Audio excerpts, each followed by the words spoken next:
Good morning to all of you.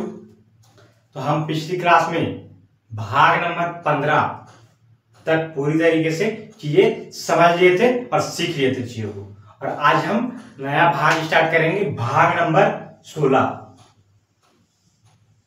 जो कि article कहां से कहां तक है, तो 330 से लेकर के 342 आर्टिकल तक चर्चा किया गया है भाग नंबर 16 में।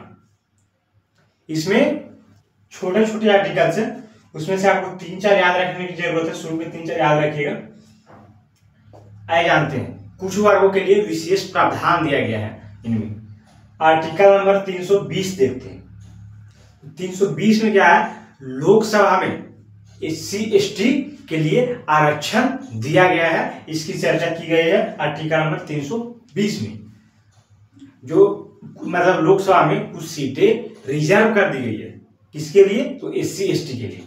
लेकिन जरूरी नहीं है कि एक ही क्षेत्र से वो हर बार चुनाव लड़ेगा, वो क्षेत्र बदल सकता है, जो सीट है वो बदल सकता है, ये बात बोलता है आर्टिकल नंबर 320 में। आगे देखते हैं आर्टिकल नंबर 331। तो इस 31 में है लोकसभा में एंग्लो इंडियंस। तो ये आर्टिकल को भी समाप्त कर दिया गया है, तो उसको अभी समझने की जरूरत नहीं है। एंग्लो इंडियन को जो भी आरक्षण दिया गया है उसकी बात की गई है 331 में। 332 में है विधानसभा में SC/ST। विधानसभा चुनाव में भी कुछ SC/ST को जो आरक्षण दिया गया है उसकी चर्चा है आर्टिकल नंबर 332। 333 देखते हैं। 333 में वही एंग्लो इंडियन, विधानसभा में एंग्लो इंडियन की बात की गई है, जो कि अभी वर्तमान में समाप्त कर दी गई है। 333। आगे देखते हैं 334। 334 है वही लोकसभा में SC/ST को जो आरक्षण दिया गया उसकी चर्चा है। 335 में है नौकरी या सेवा में तथा प्रमोशन में जो आरक्षण, जो प्रमोशन में जो SC/ST को आरक्षण दिया गया है उसकी चर्चा 335 में की गई है। आगे बढ़ते हैं 336। 336 है एंग्लो इंडियंस के लिए सेवा तथा प्रमोशन में जो आरक्षण दिया गया उसकी चर्चा की गई है 336। 337 देखते हैं कि एंग्लो इंडियन के लिए जो शैक्षणिक व्यवस्था की गई है, शैक्षणिक आरक्षण जो दिया गया है एंग्लो इंडियन के लिए, वो है 337 में। और 338 क्या कहता है, SC आयोग, जो 7 सदस्यीय SC आयोग है उसकी चर्चा की गई है। 337 एंड 338। आगे 339। 339 में है SC/ST प्रशासन के लिए जो आरक्षण दिया गया उसकी चर्चा की गई है, तथा SC/ST के लिए कल्याण का कार्य करना केंद्र सरकार का कर्तव्य होगा, ये बताया गया। 339। और लास्ट आर्टिकल है 340।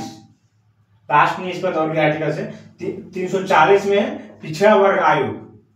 पिछड़ा वर्ग आयोग, इसमें क्या हुआ कि OBC है, उसको पहले नंबर तो कालेकर समिति ने बताया। उसके बाद मंडल आयोग समिति मोरारजी देसाई के समय जनता पार्टी थी, उस समय की बात कही है। OBC को कितना आरक्षण दिया गया था, तो 27%। BP सिंह के समय की मैं बात कर रहा हूं,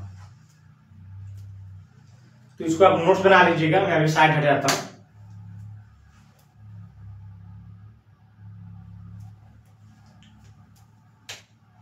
तो इस तरीके से छोटे छोटे आर्टिकल्स हैं, उनको उनमें से ज्यादा याद रखने की जरूरत नहीं है। इसमें से आप शुरू के 2-3-4 याद रखिएगा, तो इसी से ज्यादा इंपॉर्टेंट नहीं है। शुरू के 3-4 आर्टिकल बस आपको याद रखने। आगे बढ़ते हैं, आगे अच्छे समझते हैं। तो आगे कहता है कि कौन सा कास्ट SC/ST में शामिल होगा, कौन डिसाइड करेंगे, तो राष्ट्रपति डिसाइड करेंगे। किसके सलाह पर, तो संसद के सलाह पर वो ऐसा फैसला कर सकते हैं। आगे देखते हैं, सुप्रीम कोर्ट ने OBC को 2 श्रेणी में बांट दिया है। तो पहला उसमें है क्रीमी लेयर। तो क्रीमी लेयर में क्या होता है, इसमें वैसे OBC आते हैं जिनके परिवार की आय 8 लाख से अधिक है, उनको क्रीमी लेयर में डाल दिया जाता है।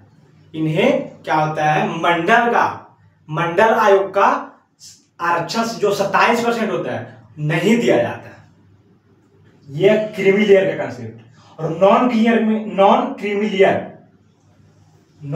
लेयर में क्या होता है, इसमें वैसे ओबीसी आते हैं जिनके परिवार की आय 8 लाख रुपए से कम है। क्या इन्हें आरक्षण दिया जाएगा? इन्हें मंडल आयोग का 27% आरक्षण दे दिया जाता है। नॉन क्रीमिलियर की मैं बात कर रहा हूं। इस प्रकार से आगे भी एक फुल फॉर्म आपको याद रखना है इसका। एससी का होता है शेड्यूल्ड कास्ट, एससी का शेड्यूल्ड कास्ट, एसटी का scheduled tribes, OBC other backward caste, EBC का फुल फॉर्म हो जाएगा economical backward caste, BC1 backward caste 1, BC2 backward caste 2। इस तरीके से आपको याद रखना है सभी फुल फॉर्म को। आगे बढ़ते हैं आर्टिकल नंबर 341। 341 में क्या बताया गया इसको समझते हैं। तो इसमें है कि किसी भी जाति को राष्ट्रपति एससी जाति घोषित कर सकते हैं। ये कहता है आर्टिकल नंबर 341। आगे 342 में है किसी जाति को राष्ट्रपति एसटी जाति घोषित कर सकते हैं। यह है आर्टिकल नंबर 342। तो ये चीजें हैं यार। 5 ठो इसमें से आपको याद रखना है। इसमें से 7 ठो कंसेप्ट यहाँ पर लिख के लाया हूं जीके के तौर पे, इसमें पूछा जा सकता है। पहला तो है सबसे पुरानी जनजाति कौन है, तो सबसे पुरानी जनजाति यारवा जनजाति है। दूसरा नंबर सबसे बड़ी जनजाति, तो सबसे बड़ी जनजाति गोंड। सबसे खतरनाक जनजाति सेंटलिन।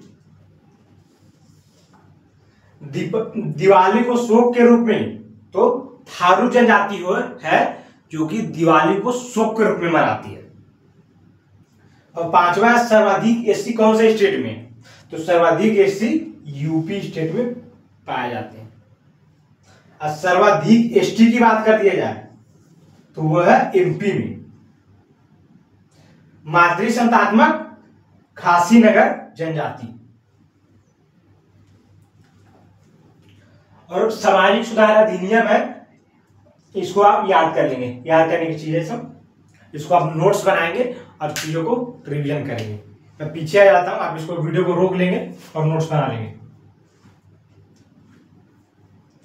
तो इस तरीके से भाग नंबर 16 कंप्लीट होता है, जिसमें क्या